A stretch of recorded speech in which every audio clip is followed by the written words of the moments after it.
नमस्कार, मेरा नाम अरिंदम त्रिपाठी है। मैं प्रयागराज जनपद का निवासी हूँ। मैं आपको बताना चाहता हूँ कि जीआरएफ जंक्शन चैनल की शुरुआत और मेरा क्या बोलते हैं जीआरएफ का प्रिपरेशन ये संभवतः एक साथ ही शुरू हुआ था, क्योंकि अभिनंदन सर हमारे हॉस्टल में ही रहते थे, डॉक्टर ताराचंद छात्रावास में। वहीं से ये शुरुआत हुई और अभिनंदन सर की प्रेरणा से ही हम लोग इस तरफ जीआरएफ की ओर अग्रसर हुए, क्योंकि हम लोगों की इच्छा रहती थी कि हम भी सर के चैनल में आएँ, इंटरव्यू दें। धीरे धीरे यहीं से शुरुआत हुई और फिर हम लोग की तैयारी में जुटे और मैंने एमए प्रीवियस ईयर में ही जून 2020 में ही मैंने पहली बार नेट का एग्ज़ाम दिया था, जो कि कोरोना के कारण एग्ज़ाम लेट हुआ था, अक्टूबर नवंबर में हुआ था। उसी में मेरा फर्स्ट टाइम ही नेट में क्वालिफाइड कर गया था। इसके बाद मैं लगातार 2 बार नेट क्वालिफाइड हुआ। फिर उसके बाद मेरा जीआरएफ निकला और मैं जीआरएफ उत्तीर्ण हो गया और अभी मैं फ़िलहाल इलाहाबाद यूनिवर्सिटी में मेरा क्रेड्स के थ्रू सिलेक्शन हो गया है और मेरा एनरोलमेंट की प्रक्रिया चल रही है और मैं एनरोल्ड हो जाऊंगा यहाँ पे। इतिहास एक बहुत बड़ा सब्जेक्ट है और इसमें बहुत ही ज़्यादा अध्ययन करना पड़ता है, क्योंकि मेरा एमए तो एंशियंट हिस्ट्री से था, लेकिन हिस्ट्री से मुझको जीआरएफ देना था, जिस वजह से मुझको एंशियंट, मिडवल, मॉडर्न तीनों चीज़ पढ़ना पड़ा। तो एंशियंट के छात्रों के लिए यहाँ पे ज़्यादा दिक्कत होती थी, क्योंकि उनके लिए मिडवल और मॉडर्न एकदम नए सब्जेक्ट रहते थे। तो मिडवल और मॉडर्न के लिए हमने क्या बोलते हैं सतीश चंद्रा सर की किताबें पढ़ी थी मिडवल के लिए, और हरीशचंद्र वर्मा की किताबें पढ़ी थी। मॉडर्न के लिए हमने स्पेक्ट्रम पढ़ा था और एक परीक्षा वाणी का आधुनिक भारत का इतिहास आता है, हमने उसको पढ़ा था। और ये 2 किताब पर्याप्त हैं हमारे लिए। एंशियंट के लिए हमने उपेंद्र सिंह पढ़ा था और डॉक्टर केसी श्रीवास्तव की बुक थी, उसको पढ़ा था।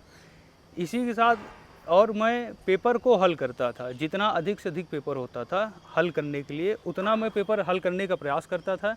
जैसे कि मैं क्या बोलते हैं जो जीडीसी के एग्ज़ाम होते थे, गवर्नमेंट डिग्री कॉलेज के असिस्टेंट प्रोफेसर के एग्ज़ाम, उसको हायर के एग्ज़ाम हो गए, पीजीटी, टीजीटी, मतलब आपके यूपी, एमपी, राजस्थान और हरियाणा, दिल्ली, यहाँ सब पे पूरा सब पेपर क्या बोलते हैं इसके मैं सॉल्व करता था।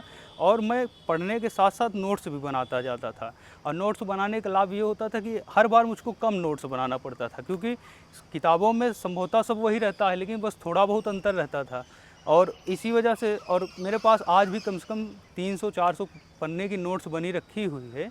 और अभी भी मुझको अभी हायर का एग्ज़ाम देना है, कुछ भी एग्ज़ाम देना है, मैं वो नोट्स पढ़ लेता हूँ, मेरा काम हो जाता है।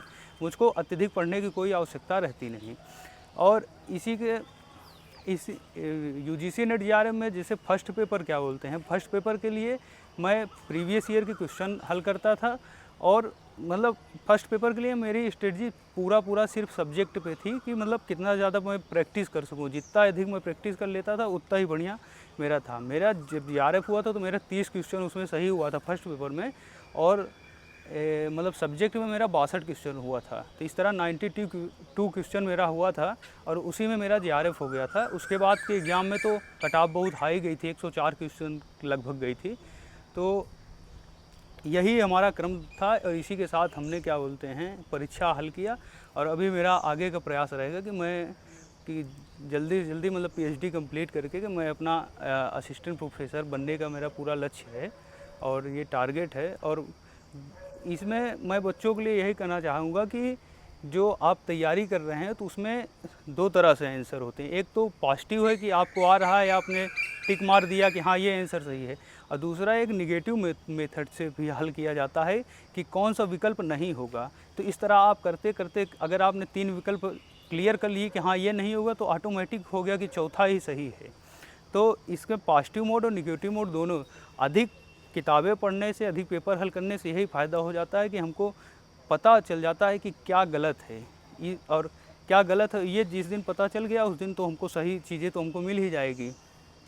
इसी के साथ मैंने भी अपना लक्ष्य प्राप्त किया और आगे भी जो एग्ज़ाम मुझको देना है उसमें भी मैं ये प्रयास करूँगा कि इसी मेथड से हमारा काम हो जाए। और अध्ययन जो नई किताबें आ रही हैं या जो भी और डीप की किताबें पढ़ना है वो हम कंटिन्यूस पढ़ते हैं। अब आज कंटिन्यू पढ़ने और नोट्स बनाने का फ़ायदा ये होता है कि आज मैं अगर एंशियंट की कोई भी किताब एक पढ़ता हूँ तो मुश्किल से मुझको 10 पेज का नोट्स बनाना पड़ता था। कभी मैं शुरुआत के दौर में कोई किताब पढ़ता था तो उसमें मुझे 50 पेज की नोट्स बनाना पड़ता था। तो धीरे धीरे जैसे जैसे आप अधिक पढ़ेंगे वैसे वैसे आपको नोट्स भी कम बनाना पड़ेगा और आपका ज्ञान भी बढ़ता जाएगा, और आप जहाँ रहेंगे वहीं पे आपका नाम अच्छा रहेगा और आप अच्छे लेवल पे रहेंगे। अच्छा, क्या फर्स्ट पेपर के लिए आपकी क्या रणनीति रही? फर्स्ट पेपर को आपने कैसे टैकल किया? फर्स्ट पेपर के लिए सर मैंने क्या बोलते हैं, केवीएस मदान करके एक बुक आती है, मैंने उसको पढ़ा था एक बार, और फिर उसके बाद मैं फर्स्ट पेपर के लिए मैं टोटली प्रैक्टिस पे था, और मैं उसके लिए सिर्फ प्रैक्टिस करता था, जो क्योंकि उसमें जितना अधिक प्रैक्टिस करना है उतना ही अधिक लाभ मिलता है। फर्स्ट पेपर के लिए कोई स्ट्रेटजी काम नहीं करेगी वहाँ पे, मतलब आपको सिर्फ प्रैक्टिस ही काम करेगी मेरे हिसाब से। कितने आवर की स्टडी आप करते थे अगर ऐसे देखा जाए, क्योंकि मैं हिस्ट्री एक लेंदी सब्जेक्ट है और काफ़ी लंबा चौड़ा है, काफ़ी बुक लिस्ट है। मैं अधिक से अधिक मतलब 8 घंटे तक 8 बस। घंटे आपकी स्ट्रेटेजी थी। तो अरविंदम जी, और क्या रणनीति रही? जैसे आप यूनिट 1 से अगर 10 तक देखें, जो हिस्ट्री का पेपर है, तो उसके लिए क्या रणनीति थी अगर एक एक यूनिट की बात हम करें? यूनिट के लिए सर रणनीति अलग नहीं, इसके लिए जैसे हम पिछला पेपर हल करते हैं, जो एग्ज़ाम हो चुके हैं एनटीए ने करा दिया था उसका पेपर हल करते थे। तो जैसे अगर हमने पिछले पेपर में देखा है कि गुप्त काल के क्वेश्चन अधिक आए हैं, तो हमें ये पूर्ण विश्वास रहता था कि इस बार मौर्य काल से के क्वेश्चन ज़्यादा आने की संभावना है और गुप्त काल से कम ही क्वेश्चन आएंगे। तो उसके लिए हम अपना थोड़ा सा मतलब मौर्य काल के प्रति थोड़ा सा हम विशेष पढ़ लेते थे, और बाकी पढ़ते तो वो भी थे, भाई पढ़ना तो पूरा है, लेकिन इतना ये सब छोटी छोटी चीज़ें थोड़ा सा ध्यान दिया जाता था, तो ताकि लाभ उसका मिले। मतलब प्रीवियस ईयर का काफ़ी रोल हाँ, रहा इस प्रीवियस ईयर एग्जाम का में। काफ़ी रोल रहा है, और अगर पिछला अगर 10 साल अगर किसी बच्चे ने पढ़ा है तब भी उसके मतलब वहाँ पिछले पुराने क्वेश्चन में 20-25 क्वेश्चन तो आना तय ही है। 100 क्वेश्चन में 20-25 क्वेश्चन पुराने आते ही हैं। और मटेरियल उतना कहाँ है। कहाँ से लिया आपने, अगर हम एंशियंट मॉडर्न मेडुअल की बात करें? मैंने तो किताबें पढ़ा हैं, और जो मैंने पेपर हल किया था, तो किताब में जैसे केसी श्रीवास्तव हो गया और उपेंद्र सिंह हो गया, डीएन झा हैं, और फिर उसके बाद मेडुअल में आप सतीश चंद्रा हैं, हरिश्चंद्र वर्मा हैं। आधुनिक भारत के लिए मैं स्पेक्ट्रम पढ़ा था, और आधुनिक भारत का इतिहास एक परीक्षावाणी प्रकाशन का आता है।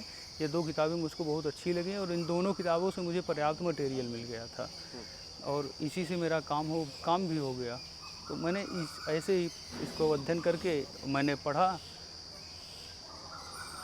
और क्या मतलब इसमें हेल्पफुल रहा, या आप कह सकते हैं प्रीवियस ईयर्स के लिए कौन सी किताब आती है जो सबसे बेस्ट होती है? एजीपी प्रकाशन की आती एजीपी है, पब्लिकेशन की, जी। एजीपी पब्लिकेशन की, वो बहुत अच्छी है। और अच्छा, फर्स्ट पेपर में जैसे टीचिंग हो गया, रिसर्च एप्टीट्यूड हो गया, तो इनको भी क्या आपने प्रैक्टिस बेस्ड ही किया कि कुछ इसके लिए? इसमें प्रैक्टिस बेस्ड ही सर, क्योंकि जो एक डीआई का 5 क्वेश्चन आता डीआई है, का, जी। और एक क्या बोलते हैं आपका ये इसका रीजनिंग का 5 रीजनिंग, क्वेश्चन मैथ आता एंड है। रीजनिंग अब के। ये 10 क्वेश्चन सर आप कहीं भी आप इसको रट्टा तो मार नहीं सकते हैं कि आप याद कर लेंगे, ये सिर्फ प्रैक्टिस है। और ये जो लड़का जितना, अब डीआई के सर जैसे मुश्किल से अधिक 25 से 30 मेथड हैं डीआई के, अगर आपने 30 मेथड के दो भी अगर सॉल्व कर लिए, तो आपका वो 5 के 5 क्वेश्चन सही होना ही है परीक्षा में, सॉलिड नंबर है वो सॉलिड आपका। नंबर है वो, तो वो प्रैक्टिस पे रही है। नहीं, जैसे अभी आपने बताया इस तरह तो ठीक है, डीआई को आपने ट्रैकल कर लिया। फिर जब आप पैरा वाले क्वेश्चंस में आते हैं, तो पैरा में तो काफ़ी, अभी तो 15 क्वेश्चंस आ रहे हैं एनटीए जब जी से कर जी। रही है, तो 15 क्वेश्चन तो बड़ा रोल है। तो इन 15 क्वेश्चन को कैसे आपने प्रैक्टिस किया या कैसे किया? सर जो सब्जेक्ट के जो पैरा के 10 क्वेश्चन आते हैं, उसमें तो पैरा का कोई रोल ही नहीं रहता, क्योंकि पैरा में कुछ लिखा है, वो जो पूछ रहा है वो तो हमको किताब पढ़ेंगे, जब हम डीप में अध्ययन करे रहेंगे, किताबें पढ़े रहेंगे, तभी हमको आएगा, और उसमें पैरा से नहीं। लेकिन जो फर्स्ट पेपर का पैरा वाला क्वेश्चन आता है 5 क्वेश्चन, वो प्रैक्टिस पे ही आएगा जी, क्योंकि वो प्रैक्टिस आप जब करे रहेंगे तो आपको उस पैराग्राफ में से आंसर मिल जाएगा। लेकिन सब्जेक्ट में जस्ट अपोजिट है, सब्जेक्ट में पैराग्राफ पढ़ने का मतलब कोई उसमें, सब्जेक्ट में पैराग्राफ से क्वेश्चन ही नहीं मिल पाता, उसका आंसर नहीं मिल पाता, तो उसके लिए तो आप पहले से जब पढ़े रहेंगे तभी आपका होगा। यही। ठीक सर, धन्यवाद।